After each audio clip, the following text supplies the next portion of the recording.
Ош шаарынын ички арыктары талаптарга жооп бербейт. Өзүңүздөр көрүп тургандай, жол четинде мындай ирригациялык арыктар салынган эмес. Ал эми жаан жааганда бул жерге суу топтолуп отуруп, жөө жүргүнчүлөргө, автоунааларга ыңгайсыздыктарды жаратат.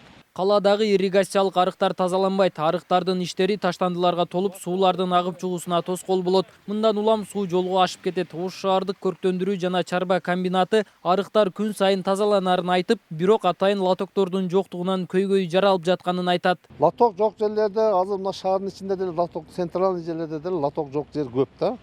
Анан биз бир сыра баардыгын тазалап жүрө берет. Бир бригада тынбай барып тазалап турат. Анан бир жерге суу келген болсо деле ошол жерге бакалашка, башка үйлөрдө кайдыр толот. Аны өзүбүздүн бригада бар, обход кылып туруп, тазалап турабыз тынбай эле. Эч бизде токтомой жок да, токтобойт. Эч бригада ушу тынбай бир техника менен тазалап турабыз. Толгон жерлер толуп турат, кайтып тазалайбыз, кайтып толот, кайтып тазалайбыз, ушундай да.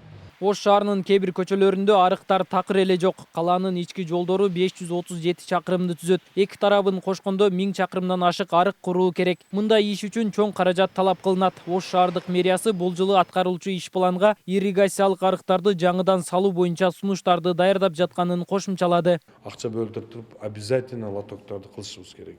Анан мен азыр айтып өттүм. Же жаңыдан Эмди лотоктор эми айтып атам го, жаңыдан кылыш керек. Ондогон болбойт да. Жаңыдан салууга сунуштарды бересиздер. Беребиз обязательно. Биз сүрөттөргө тартырып, уже полностью кыдырып, мен азыр 3 көчөнү айтып атам. Ошо чоң көчөлөрдү айтып атам. Эndi мына экинчи жолдорубуз бар. Абдыкадырова жол, Наваи, ошондой жолдорду биз чыга элекпиз. Бирок ошол жерде маселе бар да. Кудай кааласа азыр биз иштейбиз. Биринчиден биз ошо көчөлөрдү жасап алышыбыз керек да. Өткөн жылы шаарда 1 чакырым гана арык жаңыдан салынган. Калаада агын суулар топтолуп агып чыкчу 2 гана жай бар. Ал эми шаар аралап өткөн каналдар агын суулардын кошулуусу үчүн ылайыкташкан эмес. Нургелди Каныбек уулу, Асылбек Турдалиев, ТМЖ жаңылыктары.